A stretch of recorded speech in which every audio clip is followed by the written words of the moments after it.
Today is very auspicious day, Kamika EKADASI. EKADASI is most dear day to Supreme Lord. So if one performs devotion to Supreme Lord, on this day he will get more result. Result means here what? Money, name and fame? No. It means one will get his devotion he will get increase in his devotion and will get a realization of Supreme Lord and detachment from all other activities. Will get million times more. That is why devotees, they will perform more bhajan on this day, as was shown also by Sri Chaitanya Mahaprabhu. From early morning, he gathered all his personal associates and they started Kirtan in Srivasangan, Nama Sankirtan, and they did it whole day and whole night. And when the night was over, they were all disappointed. Why already it ended? Shri Hari Vasare Hari Kirtana Bidhan, Mahaprabhu said, it is scriptural injunction on Ekadashi day, one has to perform devotion to Krishna. Now in Kali Yuga means chanting his name congregationally with bona fide chanters. Guru Govinda Sai Maharaj used this word, with bona fide chanters. Means those who are chanting for Krishna, not for any other purpose. And no one else was allowed in Srivas Angan except bona fide chanters, except bona fide devotees. And another scriptural example also is Ambarish Maharaj. It is in Bhagavatam. Bhagavatam is the ultimate scripture given by Vyasadeva. When he wrote so many other scriptures, he was not satisfied. Only when he wrote Bhagavatam, where pure devotion to Krishna is clearly described and he did it for the satisfaction of Krishna, then only he got eternal bliss, and all else who will take shelter of Bhagavatam, they will get that eternal bliss, means pure devotion. He wrote about Ambarish Maharaj. Ambarish Maharaj was the legal owner of the whole world. And his wealth was undecaying, unlimited wealth, never going down. But because he was a pure devotee of Krishna, he had no attachment. He did not see this is mine. You will find in SRIMAD Bhagavad Gita, in the commentary of Srila A.C. Bhaktivedanta Swami Maharaj, what is the formula for peace? If you think I am proprietor, then you will be in hell. When you realize that Krishna is the proprietor of everything, including me, and everything is meant for him, then you can have peace, otherwise not. Ambarish Maharaj had this knowledge. Everything belongs to Supreme Lord. He had no attachment. And how he got that pure devotion? By doing sadhana bhakti. Devotional practice he did, and he did all 9 forms of devotion. It is mentioned in Shastra, one may perform 1 limb of devotion or many, depends on your circumstances and order of Guru. So Ambarish Maharaj's example, like Prahlad Maharaj, because of his environment, demoniac environment, he could not do other forms of devotion except remembrance of Supreme Lord inside. Always. So, but he got perfection. Shukadev Goswami by speaking, Parikshit by hearing. So Ambarish Maharaj's example of one who did all 9 forms of devotion. And it is written in Bhagavatam, because he did it with sincerity, he could gradually, this word is used, gradually conquer all other desires. So our Guru Vargas, Gurudev, other devotees, they are telling, gradually it will happen. You cannot get it all of a sudden. That is why also in Rupa Goswami's Upadeshamrita, which is actually Mahaprabhu's teaching, he wrote, you have to have enthusiasm, firm faith, and also patience. Enthusiasm to do all devotional forums. With firm faith you have to do that. I'm doing for Krishna, surely he will grace me one day. This firm belief, and with patience. Because so many lifetimes we have so many samskaras, bad habits, all these things. So it takes time. So Ambarish Maharaj did it, although he was a king. He engaged ministers to take care of other worldly things.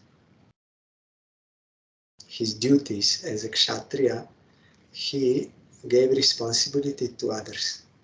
He himself, with his own hand, he was cleaning the temple of Supreme Lord, worshipping him, offering him offerings, chanting, hearing Bhagavatam, bowing down. All devotional forms he did himself, because he knew this is my requirement. I am eternal servant of Krishna. I have to do so in this way. And also he made Harikatha as a compulsory program in his kingdom. Everyone has to hear Harikatha every day. And because of that, all residents in his kingdom, they were blissful and they had no desire to go to heavenly planets. They were not afraid of death, there was no disease, nothing. Only because they were hearing Harikatha regularly. Nowadays, they want to give some mandates and some compulsory things, but they are not beneficial. They may be harmful also. For their own purposes there. But Ambarish Maharaj's purpose was out of compassion. He also gave as a rule, everyone has to hear Harikatha, compulsory, mandatory. But that is ultimate benefit for all. So he was following EKADASI to satisfy Krishna, and you know the history. Durvasa Rishi, ultimately, he committed offense to Ambarish Maharaj, and ultimately he had to come to him to beg forgiveness, and he understood the glory of Shuddha Bhakta, pure devotee. And he was singing the glories of pure devotee everywhere, wherever he went, because he understood by his own experience. It is in Bhagavatam. Also, Chaitanya Mahaprabhu ordered Sanatana Goswami to write about the practices of those who want pure devotion, means the teaching of Chaitanya Mahaprabhu, to write that book. So Sanatana Goswami wrote Hari Bhakti Vilas.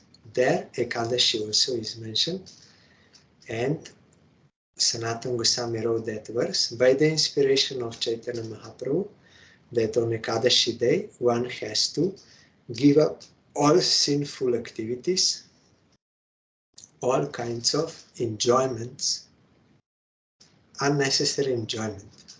That which is required for our survival, that is not included in unnecessary enjoyment, like taking prasad so that you get strength to serve Krishna, like that is not. But all other enjoyments unrelated to the service of Krishna, one has to give up. And with all good qualities, which means with pure devotion to Krishna, one has to practice upavas. Upavas has two meanings. One is fasting, and there are different standards. Now in Kali Yuga, life came into food. So we are allowed to take some items which are not prohibited in Shastra. They will not break our fast. Fruit, roots, milk, sugar, water, order of Brahmin, order of Guru, medicine in life-threatening circumstances. They will not break fast. And then there are different standards, but at least one should not take any grains or beans and beans on this day. That will break fast. And tomorrow we have to break fast in appropriate time with the item from which we were fasting. If someone did without water, not drinking water, he can break fast only by drinking Charanamrita. But if you took fruits, roots, and all these things, then you have to take grain to break. And another meaning of upavas is, upa means near, vas means reside. We have to reside near Krishna. That is possible only through service. Krishna is in transcendental realm. We are on mundane platform. How we can serve him? By taking mantra diksha, one can get transcendental body when he will fully surrender. It is not just hearing mantra and finish. No, you have to fully surrender to Guru.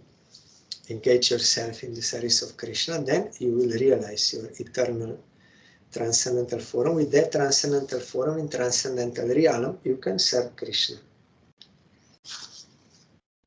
But there is another way. Krishna also appears in this world in the form of deity. But deity also you cannot always have contact because they are taking rest and like this. So the most effective way, most merciful and most easily available and for all, under all circumstances, is Krishna appeared in this world in the form of his name. They are not different. So if we serve the name, then we will be near Krishna. That is why Chaitanya Mahaprabhu showed this, that with all his devotees, they were doing Nama Sankirtan, congregational chanting of holy names of Krishna. So in this way, we have to increase our bhajan on EKADASI. And as I told last time, we have to also examine on EKADASI whether my bhajan since last EKADASI was anything, did it increase or improve, or is it same, or is it worse? That we have to examine. Then after examination, we have to act accordingly. We have to improve our bhajan by following scriptural injunctions, and sometimes we are unable to notice. So sadhu sangha is very much necessary. If sadhu sangha is not available in physical form, then by remembering their instructions and their way of serving, and also by Shastra, we have to be in touch with the light of knowledge. Then by that light, we can see what is there in us. Our Srila Bharati Maharaj, Gurudev's god brother, their god brother, he told me many times. He met Srila A.C. Bhaktivedanta Swami Maharaj many times. And also some devotees of Sai Maharaj, they used to visit our Srila Bharati Goswami Maharaj. They were new at that time. So Bharati Maharaj asked them, you are now devotees and you are saying you are practicing and preaching devotion to Krishna. But can you tell me what is the definition of devotion? They could not answer.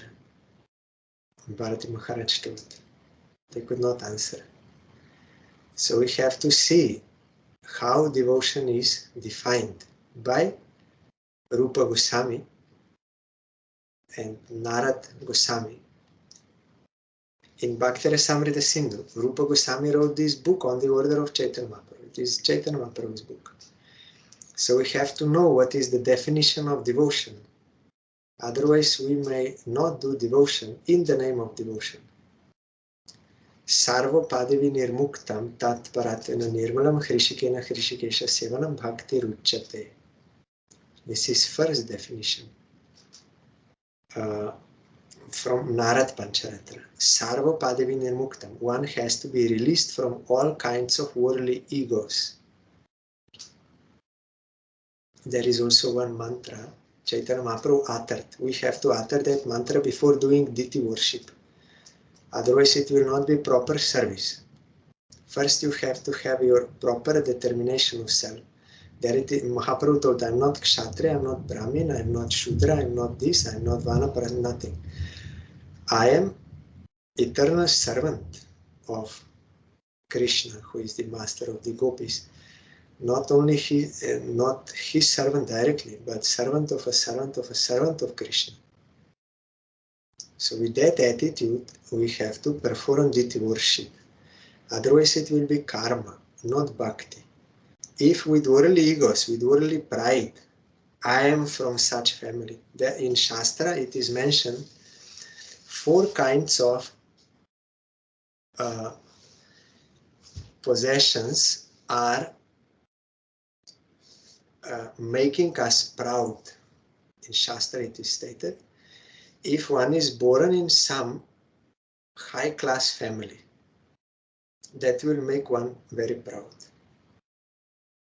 If one has beautiful body, if one has knowledge, worldly knowledge, and if one has money, wealth, if one is in possession of all of this or any of this, he will be proud. He will always want respect and will behave arrogantly. Such persons cannot worship Krishna. Impossible. We are also hearing Trinada Pisunichana. We are hearing and we may even speak this verse. But what is the meaning of Trinada Pisunichana? Whether we are practicing this or not, or always I am searching for respect from others and disturbed when I am not getting. How we can perform devotion to Krishna? Amani namana dena. So here Narad Goswami is telling, Sarva padavi nirmuktam. One has to be totally free from all worldly egos, means any kind of worldly pride. Like Ambarish Maharaj, he is a legal owner, but he had no pride. Why? He understood this all belongs to Krishna. I also belong to Krishna. So if someone has such thinking, how he can be proud of anything? How he can demand respect and become disturbed not getting? Not possible. So Sarva padavi nirmuktam, Narad Goswami, he could say muktam, liberated, but he was not satisfied with muktam. He could say nirmuktam, like thoroughly liberated. He was not satisfied. Nirmuktam. He was satisfied when he said vinirmuktam, specially or completely. Vi means vishesh, specially, completely, totally liberated from all kinds of worldly egos, gross and subtle. They will make us enjoyers, proud. Totally should be removed.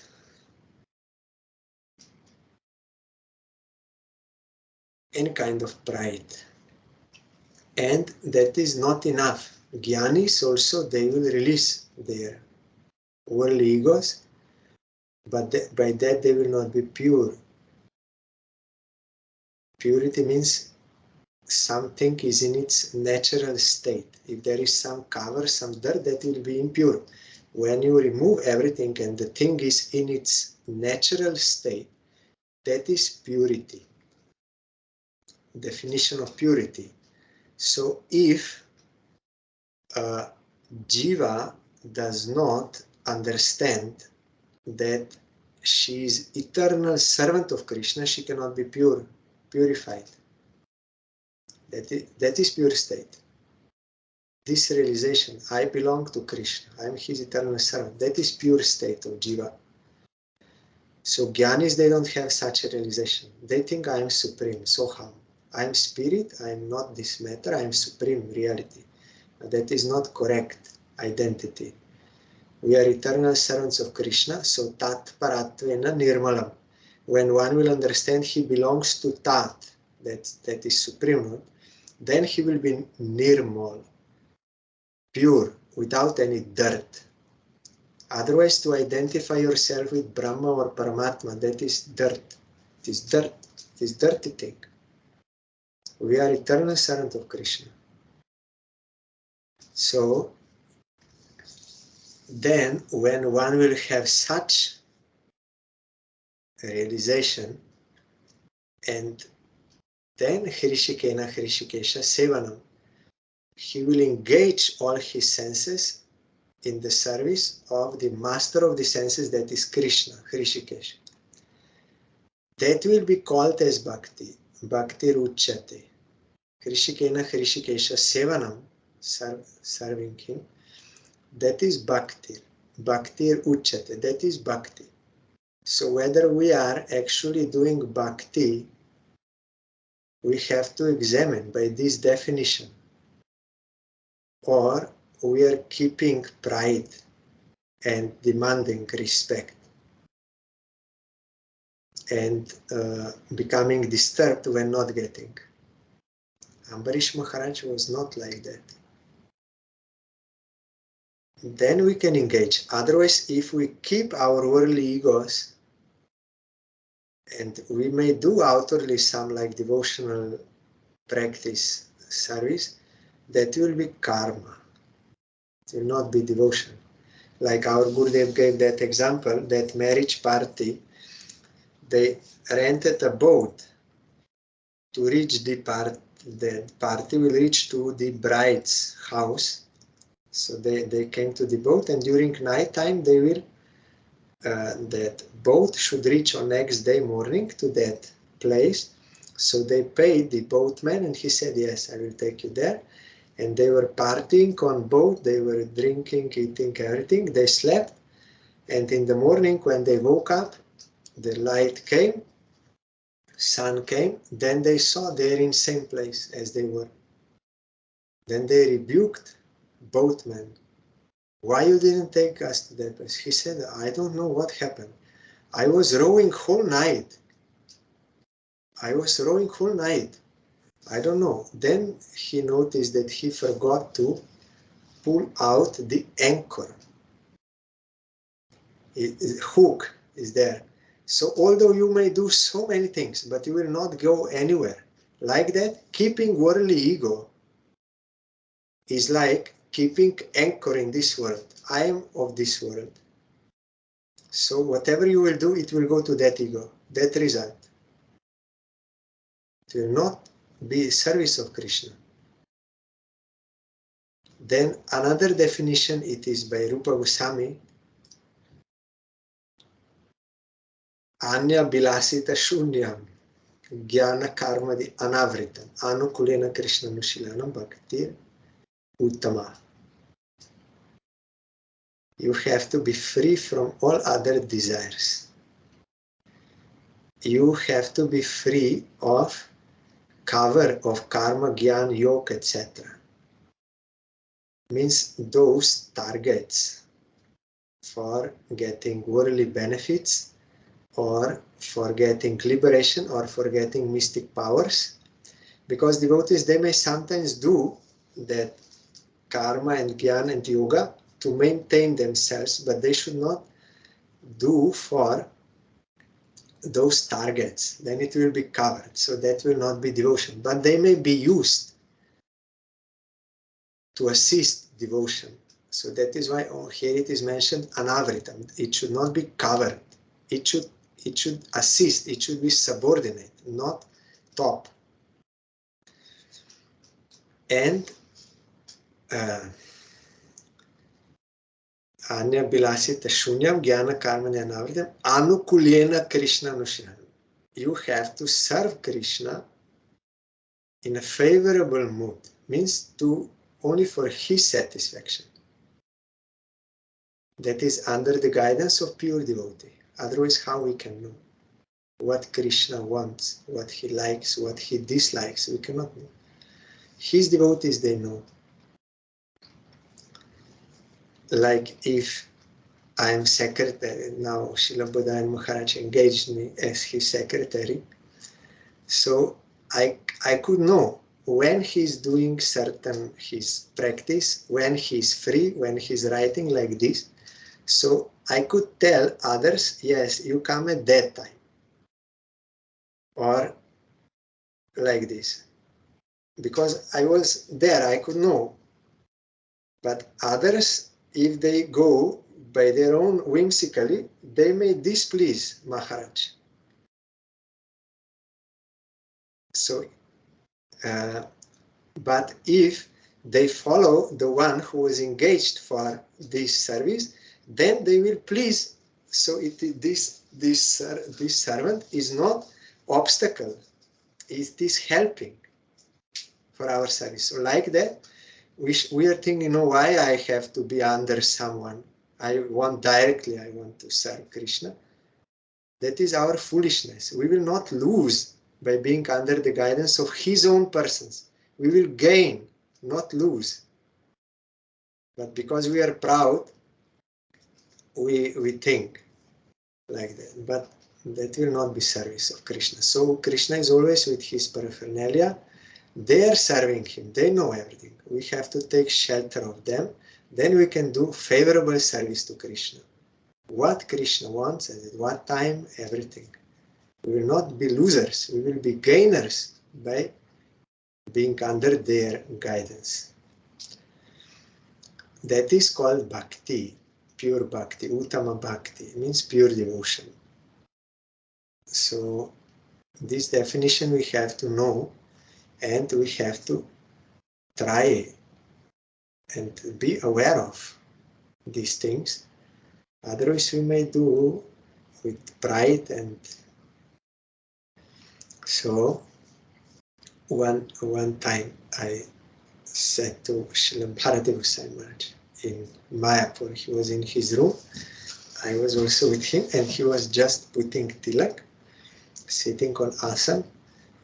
Then I said to Maharaj, I memorized these definitions of devotion. Then he was very happy and he said, yes, you say. Then I told these two verses and he was very happy. Then he said, the first one is for sadhana bhakti, because you have to engage all your senses. The second one is in bhava bhakti, when you are already on that stage. And then Raganuga also starts like this. So he was very happy, but I also am not following these two verses. That is the problem. Lack of sincerity of the soul. So I have to associate with pure devotees, then that mood can awaken by their grace. We are also hearing SRIMAD BHAGAVATAM. That is why you will find in Chaitanya Charitamrita, Mahaprabhu is merciful to those who are humble.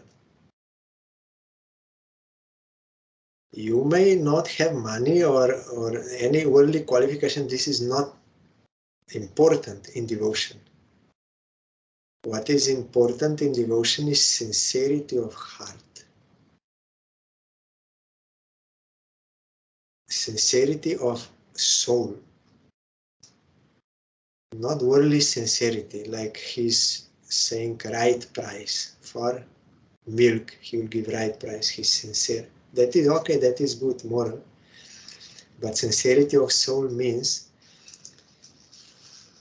Jiva is eternal servant of Krishna. So sincerity for soul means acting for the service of Krishna. Everything else is hypocrisy, is deceitfulness, all other desires, insincerity. So this sincerity of soul, of real self, one can awaken by the grace of pure devotees. That is why we sang now this song, which is to be sung on Ekadashi day, Shuddha Bhakata Charanarenu Bhajanayanu. Dust from the lotus feet of Vaishnava, pure devotee, Shuddha Bhakata Charanarenu. Bhajana Anukul, it is very favorable for devotion. Bhakata Seva Paramasiddhi Premalati Karma. Service of devotees is supreme perfection for Jiva, because it is the root of Krishna Prema. Without this, we cannot get Krishna Prema. Without service of his devotees, not possible.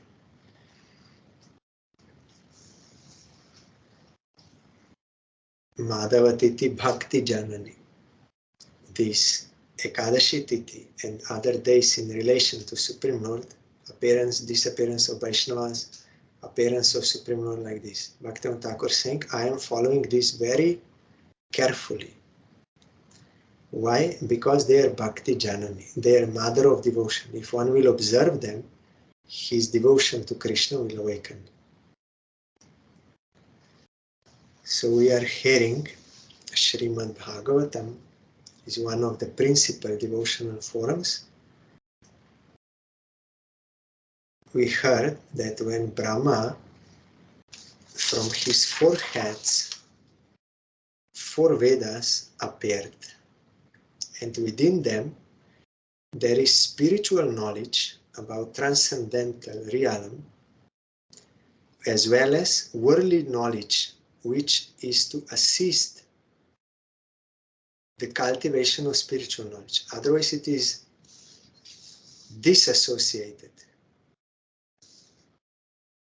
Like Ayurveda, Dhanurveda, all this. It may assist human beings for this livelihood and all this, and Varnashram Dharma, but it is meant to assist for gaining ultimate goal of life, that is eternal goal. Medical science, military art, musical art, and architectural science, all from the Vedas. They all emanated one after another, beginning from the front face.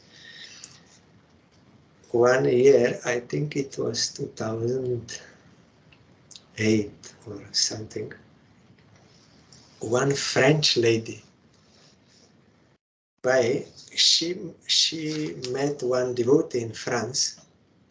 So she also wanted to visit India, so he helped her with how she can come to Delhi and all this. And he also told her, you come and see this temple, our mat. So she came, and she was actually a painter by profession. And she met our Gurudev also. And later she told me that you are all seeing him in a certain way, but what I see, I never saw such kind person in my whole life. How kind he is, because this is true. Pure devotee, Gurudev has love for all, real love, not lust, real love. He wants, really he's a well-wisher of everyone, actual well-wisher. That, and they feel this. She also felt, although she was not devotee, some like painter, So then one day, she, through some sevak, she requested Gurudev if he can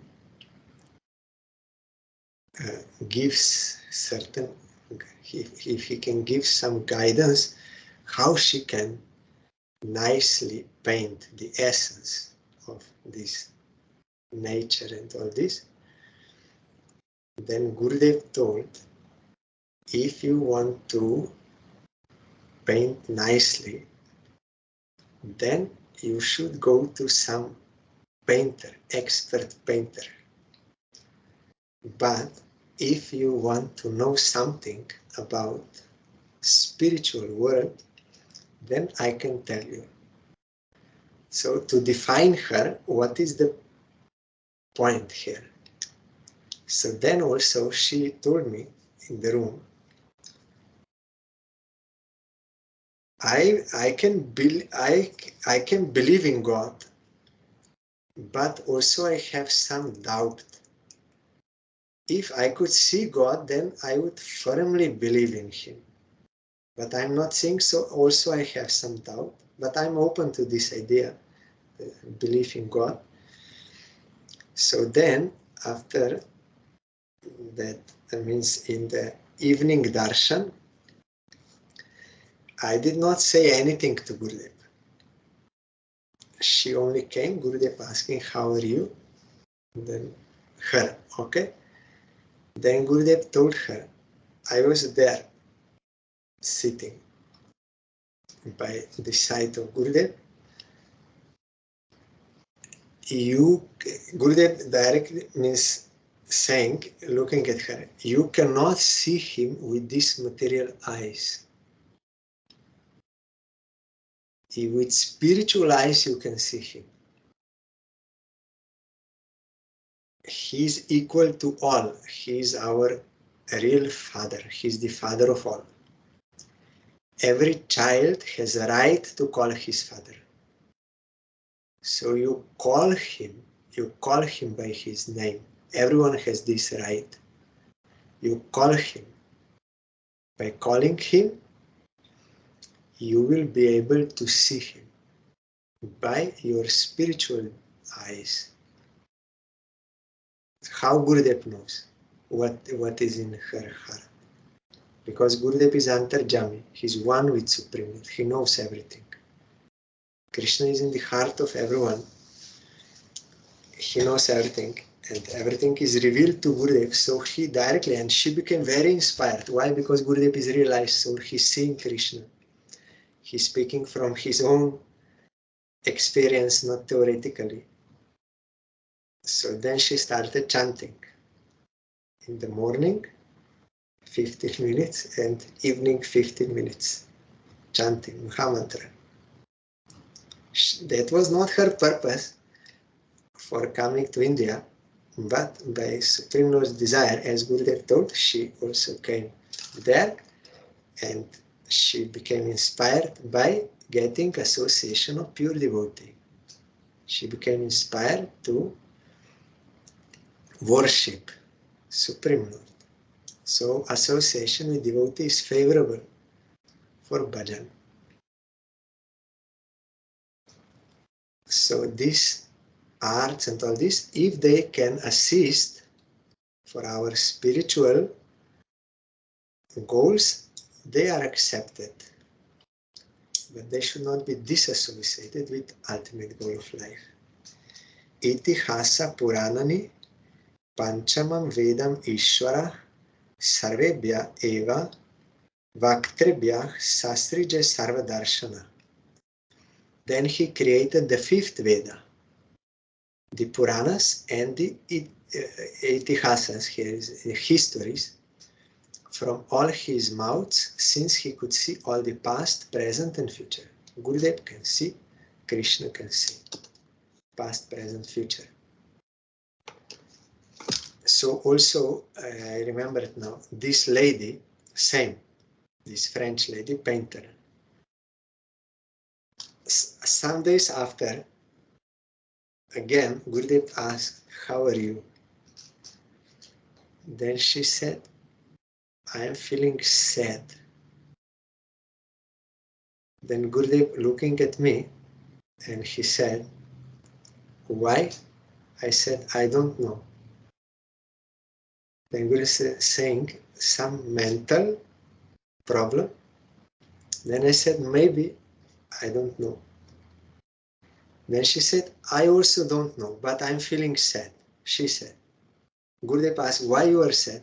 I don't know. So then some other devotees, they gave some suggestions, maybe homesickness or something they gave. But Gurudev gave universal medicine. He said, you have to remember Supreme Lord. Then there will be no more difficulty. You will be always in bliss. In that time we all felt, and Gurudev was saying this, it is a fact, and we all felt, got some glimpse of that by His grace. So it is the solution of all problems, all unhappiness or everything. We have to be in connection with Supreme Lord. Then there is no difficulty. So it was something subconscious, mentally, because Gurudev understood. That is why he asked me some mentally. But it was subconscious. She also did not know. But any kind of problem, the universal solution is this. Because the root cause of all problems is our aversion to Krishna. We are in unnatural, diseased state, condition. When we turn towards Krishna, when we are in connection with Krishna, when we remember Him, then automatically you will be above all this mind, conscious and subconscious, everything will be above mind. In your real self, you will feel that transcendental bliss in your real self. Then there is no more problem. Shorashi utkau ukto purvavaktrat puri shyagni shtuto atha aptoryamati ratro cha vajapayam sago savam. All the different varieties of fire sacrifice, Shorashi, Ukta, Purishi, Agnishtoma, Aptoryama, Atiratra, Vajapaya, and Gosava became manifested from the eastern mouth of Brahma. Vidya Danam Tapah Satyam Dharma Syeti Padanicha Ashramamscha Yatha Sankyam Asrijat Sahavritibi. Education, charity, penance, and truth are said to be the four legs of religion. And to learn this, there are four orders of life with different classification of castes according to vocation. Brahma created all this in systematic order. Only one more verse I will read. Savitram Prajapatyam cha Brahmam chata chata brihatatha Varta Sanchaya Shalina Shiloncha iti Vaigrihe. Then the thread ceremony for the twice born was inaugurated, as were the rules to be followed for at least 1 year after acceptance of the Vedas, rules for observing complete abstinence from sex life, vocations in terms of Vedic injunctions, various professional duties in household life, and the method of maintaining a livelihood without anyone's cooperation by picking up rejected grains.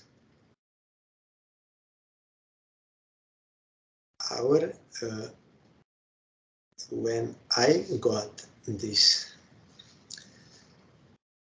Brahmin thread, then also there is some rule. For 3 days, certain things you are not allowed to do.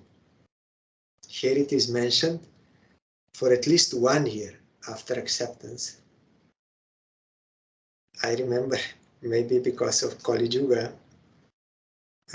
Gurudev told us for 3 days, certain things you are not allowed to do. for 3 days. So all this is there. Different professions, everything is in Vedas. One who can follow it is best. But now in Kali Yuga it became polluted with some other desires. So under the guidance of realized souls, we have to engage ourselves in the service in the matter of material duties and for livelihood like this, and also how to do devotional practice, Shravan, Kirtan, all this,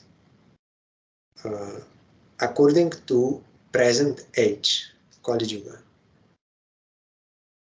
Then we can be uplifted. So tomorrow, okay, I will only read this commentary. During student life, the brahmacharis were given full instructions about the importance of the human form of life. This is the point, not only how to use mobile phone and like this, the education, no. The actual teaching in Gurukula is this. What is the importance of human life? How we have to utilize to get ultimate eternal benefit. Thus, the basic education was designed to encourage the student in becoming free from family encumbrances. Only students unable to accept such a vow in life were allowed to go home and marry a suitable wife, that is after 25 years, with the permission of Guru, because he saw that he has such samskaras. So with the permission of Guru, he can enter in household life for further progress. Otherwise, the student would remain a permanent brahmachari, observing complete abstinence from sex life for his whole life. It all depended on the quality. It all depended on the quality of the student's training. We had the opportunity to meet an avowed brahmachari in the personality of our spiritual master, Om Vishnupad Shri Srimad Bhaktisiddhanta Gosai Maharaj. Such a great soul is called a Naishtika brahmachari, it means whole life brahmachari. That is very rare. Such pure devotees. So tomorrow we will hear. Here she's asking one question. I heard that Nrishingadev loves rain. Is it truth according to Shastra? You have to tell us from whom you heard this. If he is a realized soul, then we can accept. Otherwise, he should give scriptural evidence for this. In Bhagavatam it is not mentioned. Maybe in Rishinga Purana it is mentioned. I did not read. But if it is not mentioned in Bhagavatam, it is not essential. Because Bhagavatam is the essence of everything. So only those things which are essential for pure devotion, they are stated. In Bhagavatam it is not stated. So it is not relevant for our bhajan. We have to serve Nrishinga Bhagavan as he instructed. And so if someone is a realized soul, then his words are accepted as evidence. One liberated soul who is free from the 4 defects of conditioned souls, committing mistake, imperfect senses, cheating propensity, inattentiveness, if he is free from these 4 faults, then his words will be accepted as Shabda, non-different from Shastra. Otherwise, he has to give evidence from Shastra for what he says, then it can be accepted as truth. So I did not read Nrishinga, Tapani, Upanishad. Also, I did not, only some portions, not full, and Nrishinga Purana, so maybe there it is mentioned, I don't know. But if it is not mentioned, then it cannot be accepted, and it is not essential. Otherwise, it would be stated in Bhagavan. What is essential is the teaching of Prahlad Maharaj. And Nrishinga Bhagavan is speaking through the mouth of Prahlad Maharaj. What is the essence? Why he appeared? There, those prayers of Prahlad we have to see. What he is teaching to demon boys about pure devotion to Krishna, and what Nrishinga Bhagavan is speaking through the mouth of Prahlad when he is offering prayers. That is essential for us. That we have to apply in our life. Then we can satisfy Nrishinga Bhagavan, get eternal welfare. Tomorrow we will hear further.